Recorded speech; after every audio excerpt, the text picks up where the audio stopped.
Contracts are mixed Friday morning, although the bias is higher in the most active months. Canola down $3 to up $8. The nearby May contract, it's down $3 at $890 per ton, but that contract is seeing very small volumes as it is about to go off the board. July up $870 at $851.50. New crop November up $2.40 at $692.30 per ton. Canola has seen some wide price swings over the past week in choppy activity and could be due for some consolidation as participants square positions on the last trading day of the month. Gains in Chicago soy oil and ongoing concerns over tight old crop canola supplies provided underlying support. However, overbought price sentiment and a lack of fresh weather worries for the new crop did temper the gains. In the U.S., corn is higher, while wheat and soybeans are both mixed. Soybeans posting losses in the front months, but a firmer tone in some of the new crop contracts. July, it's down 3 cents at $14.98 per bushel. End of the week positioning was a feature in the bean market with no real fresh news to push prices too far one way or the other. Corn, it's higher, July up 9 cents at $6.58 per bushel. Persistent weather concerns in both the U.S. and Brazil remained supportive, with cold temperatures across the U.S. and dryness in South America. However, expectations for improved U.S. planting weather over the next week did temper the gains, as farmers should be able to make good seeding progress. Yesterday, the International Grains Council lowered its projection for world corn production this year by 1 million tons, but it would still be a record at 1.192 billion tons if realized. Wheat, it's mixed in early trade with gains in Minneapolis spring wheat and losses in the winter wheats. Minneapolis up 6 cents in the July contract at $7.50 per bushel. Kansas City down 4 cents in the July contract at $6.90 per bushel. Chicago wheat down 5 cents in July at $7.24 per bushel.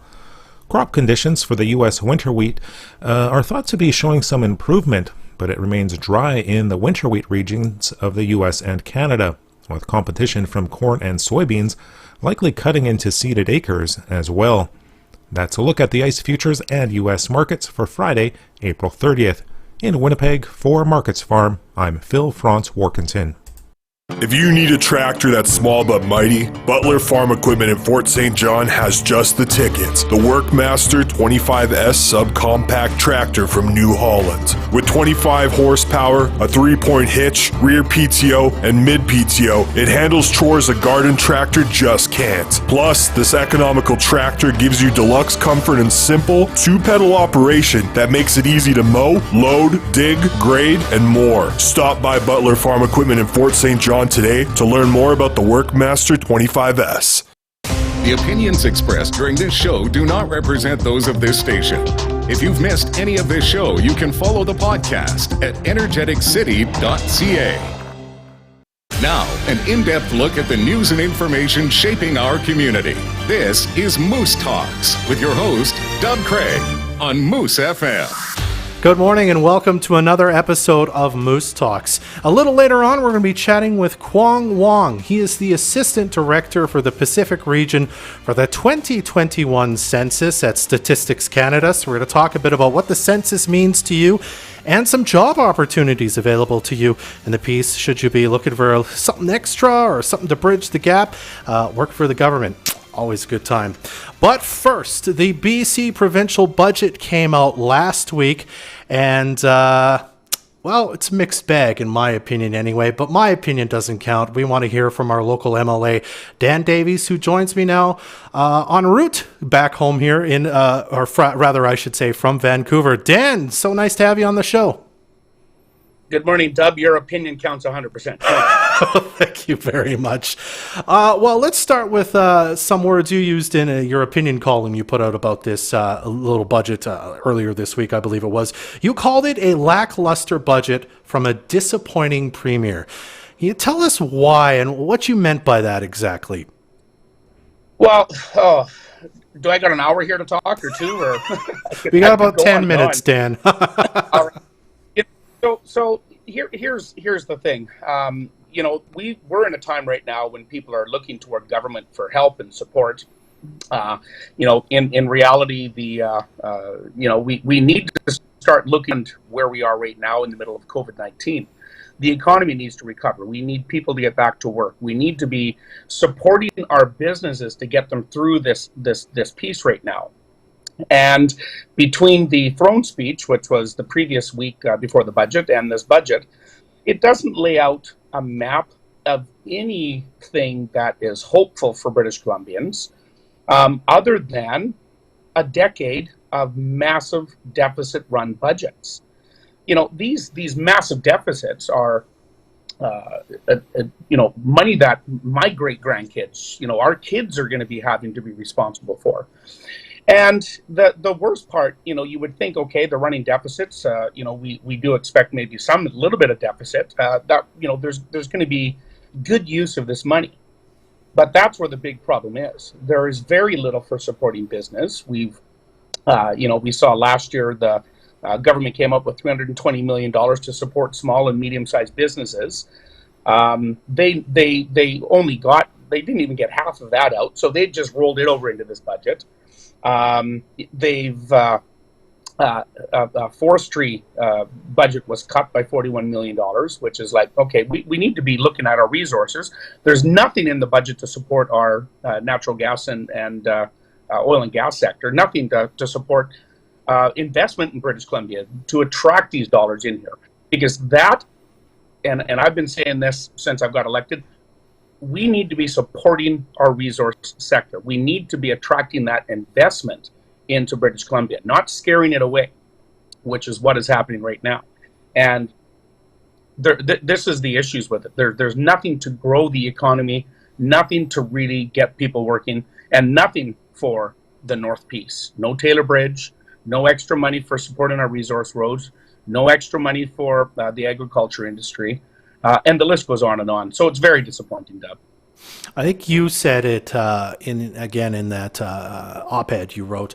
A lot of it was just rolled over. They haven't announced a lot of new stuff. It's just re-announcing things they've already been pulling out. And for example, there was extensions of some already established programs, childcare spaces. They've been working on that. The BC recovery benefit. So that's okay, I suppose. But this budget in general seems short on salient details. For example, $330 million for a full spectrum of substance use treatment and recovery services, including $152 million for opioid treatment. Things we need, but they haven't said what that's going to be spent on other than, a collection of words here.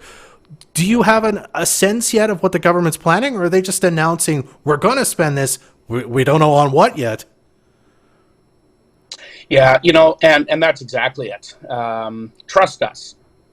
That's their message. And unfortunately, I don't think British Columbians are in a trusting mood right now, as we've seen a number of things bungled over the past 4 years that they've been in government. Here's just one thing, and let's look at the private sector jobs versus the public sector jobs. And this government has been very excited to announce, we've created all these jobs in the province. Yes, almost 60,000 new public sector jobs in the last year. And I'm going to tell you a number that's going to startle you in a minute. But we've lost 45,000 private sector jobs. Now, I am not saying we don't need public sector employees. We obviously do. But it's, where are these jobs? They're not hiring social workers. They're not hiring health professionals. They're not hiring teachers. Are they into bloating a bureaucracy? Are they, increasing red tape? Which is, again, it is doing nothing to promote investment in the province. So where are all these public sector jobs? And here's the number that we just found out yesterday, in fact. Since the NDP have taken over, actually, from 2018 is where we got the numbers, the public sector employees have grown by 180,000 new jobs since 2018. Public sector jobs. Those are jobs, we don't know where they are, but those are jobs that have been created by the NDP in the public sector, tax-funded jobs. And, this is just one thing among others. In fact, they're not. They cut school districts. They cut school district budgets, and we've already been hearing from some school districts across the province that they're now looking to have to cut programs to make up for that cut. The health authorities' budgets have been cut in the middle, or not in the middle, but as we're moving out of a pandemic, we're still in a pandemic. They're cutting the health budget. So it's just, some of the stuff, it just doesn't make sense. Yet they got this gigantic slush fund that they're just kind of holding on to. And trust us, we'll figure it out. I want to talk about infrastructure spending, which you've already kind of touched on a bit. I mean, what's frustrating to me is that you look back at times when there was economic hardship, and governments were spending big on big public works projects.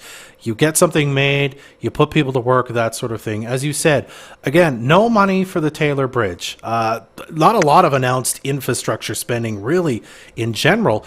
And in fact, last week, Bob Zimmer was here, and he said the Liberal budget, the federal budget, was the same. Not a lot of infrastructure spending. So what are your thoughts on that? I mean, would a Liberal government in BC anyway be right away, maybe you're biased as the MP or MLA for this area, this would seem like a slam dunk time to invest in something like the Taylor Bridge. You're absolutely right, Dub. We were at least hoping maybe it wouldn't be in this year's budget, but it would be in the next few years. There would at least be some monies targeted in the budget to get this project going. There is very little. Of course, there's a few projects that are underway in the Lower Mainland. They said that they'd make a priority for the Massey Tunnel. I don't know if you've ever been through the Massey Tunnel. It's a disaster. They said they're going to make it a priority, but no money. It would have been done actually under our plan. It would have been opened up this year. Part of the issue as well is this: the government's done the community benefits agreement, which is another major concern for us. Which is basically only one of 8 NDP handpicked unions are able to do the work on a number of these infrastructure projects. We've already seen some projects that have gone north of 200% over budget before shovels are in the ground since they've changed to this. Scopes are being reduced on a lot of these jobs. So there's one issue I think that's impacted the budget and how these infrastructure projects are being done. The list goes on. Especially up for us, we need improvements to the Alaska Highway. We need some more four laning to the north. Our rural and resource roads, many of them that were paved 35, 40 years ago, those need resurfacing now to keep our industry rolling. And again, it's like a slap in the face. We don't count, and that is what I said in my budget speech. That is what I said in a few of my articles that I've written. We just need more. We need to be recognized for the contributions that we make to British Columbia. All right, Dan, quickly, I think you touched on this at the start too, and I want to end this part of the discussion on a positive note. Is there anything good in this budget? Anything you're happy about, or at least sort of like, okay, well, they did their job there at least? I scratch my head on that. There is a big push. I'm not sure if you're aware of the Foundry program. Mm-hmm. It's actually it's a program that we started under our government before 2017. But they are committed to doubling Foundry projects, Foundry organizations across the province. Fort St. John actually was recently shortlisted for one, but we didn't get it. So hopefully Fort St. John will end up getting one, which is a great support for young people having challenges with mental health and addiction issues, and the success of this program across the province has been really good. So it's good to see that they're continuing to invest, in fact, grow with this. I think that they are trying to make some commitments in the mental health and addictions ministry. But other than that, not really. It is a budget that we can't afford. It is a budget that isn't putting the money where it needs to be in supporting our small businesses. and looking at bringing those investment dollars into British Columbia so we can start paying off these our debt, so we can get people working, and there's nothing there for that, and that's really disappointing. Yeah. I want to switch gears quickly, and we've only got a minute left, so you'll have to be brief if possible. This whole COVID vaccine rollout, specifically yesterday when we were finding out, this week I should say, those pop-up clinics that were happening in Surrey that were, in theory, they're trying to make a situation better by it, but it's left people frustrated. You guys were all over them yesterday in question period about it. Just share some thoughts on that, if you would, on what's unfolding there with these pop-up clinics that suddenly the government has rolled out. Well, it feeds right back into what, I've been saying for a year. There's mass confusion around this government's procedure on dealing with many aspects of it. It doesn't matter if you're talking restrictions, there's confusion, dealing with the vaccines now. I mean, it's no joke. This didn't all of a sudden show up and it's like, oh my God, we have vaccines. This has been planned for months and months now. And, the pop-up clinics, which, were a disaster and some of them turned, quite violent. A couple of the people that were camped out at 3 a.m. were told to go home at noon. No, there's no pop-up clinic here. And, people phoned Fraser Health in this example, and Fraser Health said, no, that it was nothing to do with us. Phone the ministry. And they phoned the ministry and they said, no, these are all being done by health authorities. Call Fraser Health. It's just one thing after another where, this is where the government needs to shine and show leadership and be dealing with this. And right now, all we're getting is mixed messages, blame being thrown everywhere but where it needs to be, and that needs to be right now the government. The government needs to be sorting this out, getting these vaccines rolled out.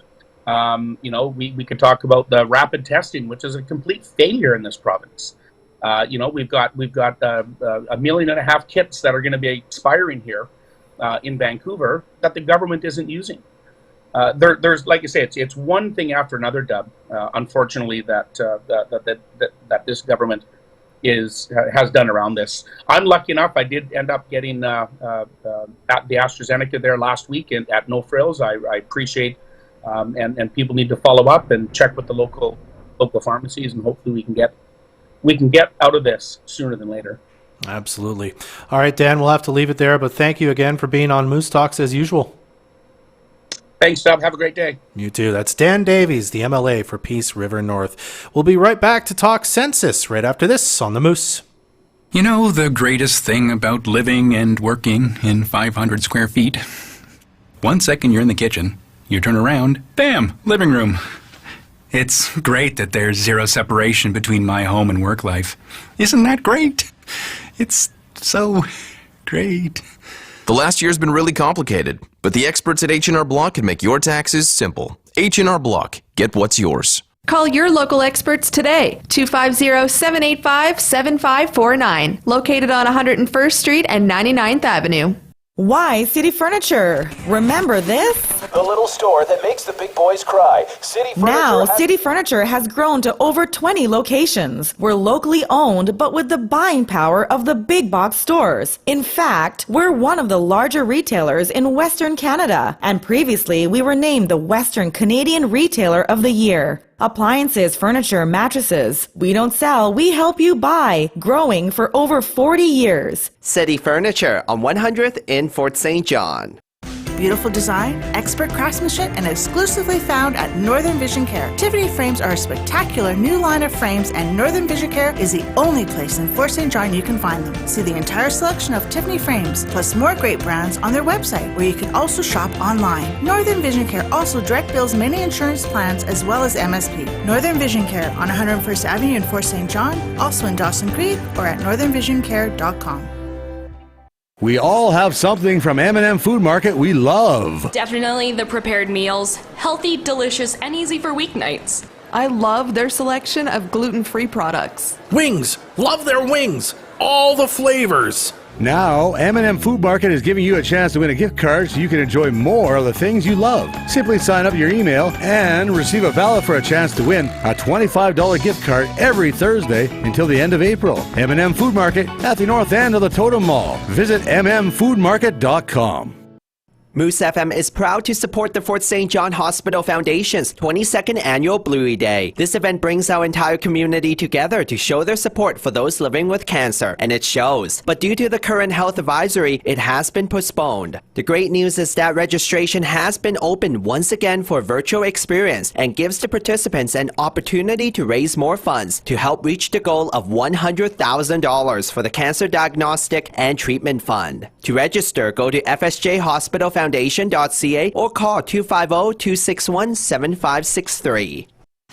Watch this show live on Facebook or download the podcast at energeticcity.ca. Welcome back to Moose Talks. I'm Dub Craig. Now, the 2021 federal census is, I guess every census is federal, but anyway, it's coming around very soon. And so we wanted to chat a bit about what the census is and, more importantly, talk about some job opportunities that are available for you here in the piece. So we're joined now by the Assistant Director for the Pacific Region at the 2021 census over at Statistics Canada. It's Kwong Wong joining us from Vancouver. Kwong, thank you for being on Moose Talks. Well, thank you very much, Dub, for having me. You're very welcome. So why don't we start with, for people who don't really understand what the census is, what is it? What is it used for? Sure. So every 5 years, Canadians are invited to participate in the census to help paint a portrait of Canada's diverse population and the places that we live. The Census of Population provides high-quality information on key social-economic trends, analysis that help Canadians make important decisions that affect our families, our neighborhoods, and obviously our businesses. And Statistics Canada will begin sending out letters to Canadian households as early as May the 3rd, that's next week. And this letter or package will provide them with information on how to complete their census questionnaires. And respondents will be encouraged to complete their questionnaires online. And so census reference day is May the 11th, 2021. Okay, so that's essentially the kind of the first day the census begins and when the packages are mailed out. You said it's going to be conducted online. Is there going to be, just out of curiosity, an option available for people who are maybe uncomfortable with doing it online, a mail-in option, or is it 100% going to have to be online? No, there will be other options. Like I said, starting May the 3rd, households in Canada will start to receive letters in the mail, which contains a unique security code, as well as instructions on how to access the census questionnaire online. Now, respondents can also request a print copy by calling the Census Helpline, which will be again live on May the 3rd. Alternative formats such as large print or braille or video and audio versions of the questionnaire can also be requested through the Census Helpline. And this will be the Census website address is www.census.gc.ca. And the helpline toll-free number is 1-855-340-2021. All right. Well, in light of the pandemic, I mean, you mentioned a lot of it's going to be online based. Have there been significant changes to how the census is being done, or even kind of questions being asked because of COVID-19? Yes, obviously. Well, due to considerations of everyone's safety in face of the COVID-19 pandemic, Statistics Canada is rolling out a contactless census. And this means every household will have the opportunity to complete the census online and will be encouraged to do so.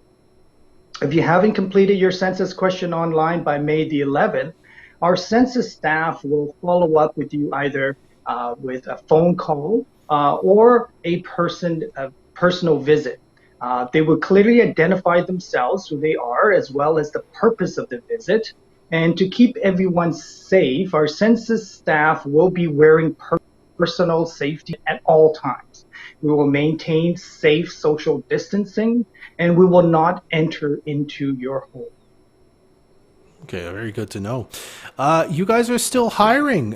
You've got some positions available if you want to help out with the census. Is that correct? Yes, that is correct.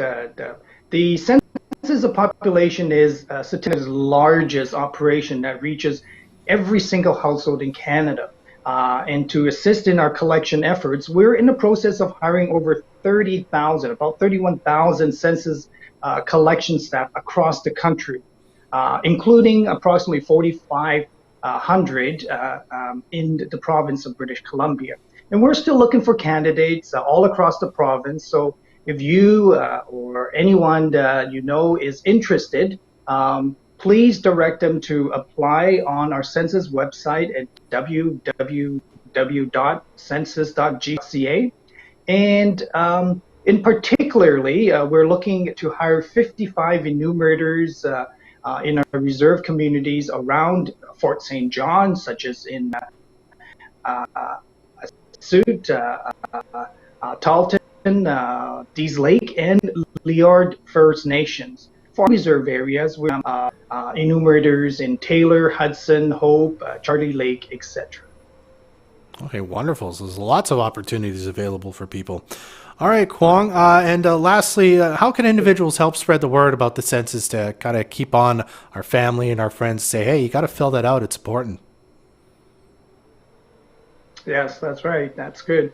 It's important for everyone to know about the census and to complete their census forms. Obviously, in the COVID environment, we are encouraging all our household respondents to complete their census forms online. The data that you provide is directly used to make informed decisions about your communities. You can help spread the word about the census by learning more about the census on our website and by following our social media accounts. Tell your friends and families about the census, as well as all the various job opportunities I've mentioned previously. All right, Kwong. Well, I really appreciate you taking some time to chat with us about this very important initiative that takes place every 5 years. Thanks so much for joining us. Thank you for having me again, Doug. All right, that's Kwong Wong with the 2021 census over at Statistics Canada. We'll be right back to wrap things up right after this on Moose Talks. At the YMCA, we're committed to helping children thrive. We believe that healthy communities start with healthy kids, which is why we're so excited to bring you a fresh spin on our annual YMCA Healthy Kids Day presented by Canadian Tire. Join us Sunday, May 2nd to receive your free YMCA Healthy Kids magazine for a day of fun, active activities for the whole family to enjoy. Celebrate living healthy all year long. Learn more at mbc.ymca.ca. The vehicle has worked really hard for you. From helping you take the kids to school to you showing it off to your friends. It definitely deserves a break with Moose FM's dirtiest vehicle, fueled by Murray GM. Enter now at moosefm.ca and you could win a free detailing package from Murray GM in Fort St. John. We will pick a new winner at the end of each month. Moose FM's dirtiest vehicle is fueled by Murray GM. If you're looking for hassle-free internet services, call the Peace Region Internet Society today. With coverage throughout most of the Peace, PRIS can get you connected quickly without the hassle of contracts or bundles. Visit PRIS.ca or call 1-800-768-3311 for more information. This Sports Booster is brought to you by First Choice Towing. For all your towing needs, lockouts, boosters, tows, they do it all 24/7. Call 250-785-2271. You can count on First Choice Towing for all your towing needs. Our community first. This is Moose Talks with Dub Craig on Moose FM. Our thanks to our guests Dan Davies and Kwong Wong for joining us today. The Fort St. John municipal by-election is coming up in just over 2 weeks, and Moose FM and EnergeticCity.ca have you covered for all the info you'll need to make an informed decision at the ballot box. This Monday night at 7, we'll be streaming the All Candidates Forum live on the Moose FM and energeticcity.ca Facebook pages. If you'd like to submit a question for the moderator to ask of the candidates, you can do so right now at energeticcity.ca/election. Then we'll be inviting all the candidates to appear on next Friday's edition of Moose Talks to follow up on some of their responses from the All Candidates Forum. That's it for this episode of the show, though. Moose Talks is produced by Adam Rayburn and Trey Lopashinsky. I'm Dub Craig. Be well. Join us next Friday at 10 a.m. for another episode of Moose Talks, a weekly talk show about Fort St. John and the North Peace. Movie in the Parking Lot is back for the summer. Join us each month for a family-friendly drive-in. This month's movie, presented by Fort City Chrysler and CN Rail, is Mrs. Doubtfire. Watch Robin Williams dress up as a female housekeeper to spend more time with his kids. Saturday, May 15th. Hello. Mrs. Hillard, I presume? Yes.